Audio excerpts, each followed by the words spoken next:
A familiar sight on UK streets, the food courier, and the latest twist in our internal debate about how to manage migration.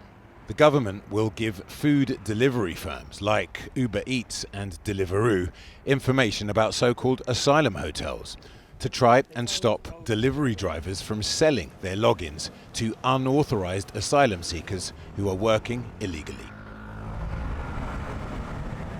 Clamping down on this workaround is either a good thing to try and reduce so-called pull factors to the UK, or bad if you're desperate, fleeing torture, have finally made it here, and are willing to do anything to put food on your own table.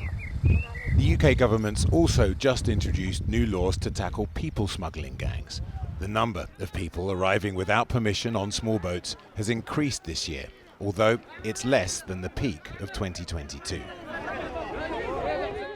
We have announced for the first time sanctions against those who are directly involved in criminal gangs, those from Europe to Asia who are undermining our border security, who are profiteering from this, freezing their assets, stopping their interaction with the UK economy.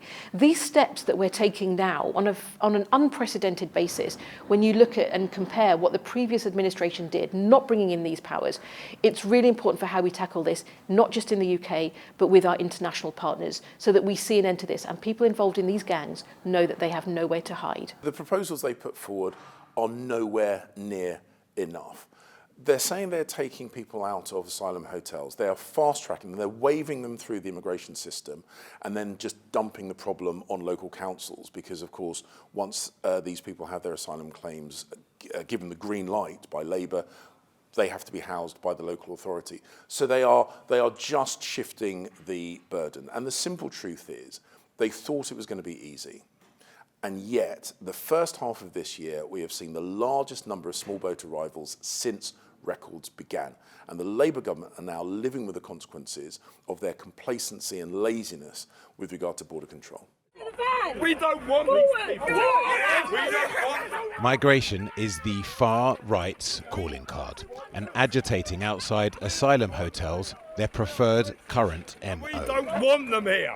Research by Hope Not Hate claims that a combination of British fascist and neo-Nazi groups were behind ugly scenes in Epping last week by hijacking a relatively peaceful local protest after an asylum seeker staying at a local hotel was charged with sexual assault. The man has appeared in court and denies the charges.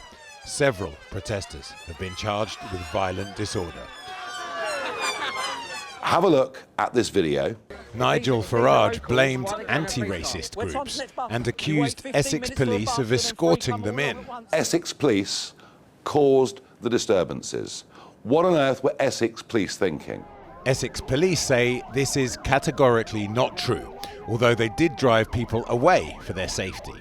They say anyone planning disorder will be dealt with robustly, and ask the public and politicians to think very carefully about the impact of their words. It's not for me to silence or to try and to say to people what they should or shouldn't say. My appeal to people, whether they're the leader of a national party or just somebody who's got a comment to make, is please consider the consequences in the real world of your actions. Is what you are saying going to cause violence or make it work for the people of Epping, for the officers, the staff members at the hotel, the residents, or indeed the local community? This week there have been other small protests outside a hotel in Canary Wharf, also said to be used as temporary accommodation by asylum seekers. The memories of last summer's riots are still fresh, where online disinformation and far-right hate against asylum seekers and migrant communities metastasized into terrifying attacks in many places across the UK. Well, to dig into those issues a bit more, I am joined by Sundar Katwala of British Futures. Sundar, well, obviously we're a year now since those terrible riots took place across the country. Are you worried that we are going to see a return to violence of some kind? I think there's definitely a febrile atmosphere, and the underlying conditions that produced those 6 days of rioting and violence last summer haven't gone away. So there's definitely a need for vigilance about protest and disorder and violence. And some of what we're seeing, I think, is about different kinds of people protesting in different ways and having a very clear distinction, I think, between what is lawful protest and what is intimidation, violence, disorder, and riot is a massive challenge for the police right now. Hope Not Hate say that their research shows a lot of the unrest has come from far-right groups. How do we distinguish between those people that might have concerns about pressures on the NHS, pressures on housing, etc., and those who are there to cause trouble? There's one boundary which is about violence and making sure people can't wear face masks, can be identified, can be arrested is important. And then there's a broader policy and political issue about how you get a grip on this issue of managing asylum in a more orderly way and a fair way for communities. That will take more time, but that's how you deal with the legitimate concerns, not the violent protest. Well, let's deal with the politics in a minute, but firstly, just the policing. After last year, one of the big things that the police wanted to look at was disinformation and how the far right were using the internet to spread lies and incite violence. Have we learnt our lessons? Not very little has been done about that. It's difficult with misinformation because misinformation is lawful. So we have to just try and persuade people to be more critical about the information. Where it's incitement to violence or where it's encouragement and promotion of hatred and violence, it is unlawful. And there's been very little that's changed. I mean, there are tweets for which people are in prison that are still on the X platform. So that is just one indicator of how little pressure the platforms have felt. So there's no action really being taken effectively. So what should be done about that?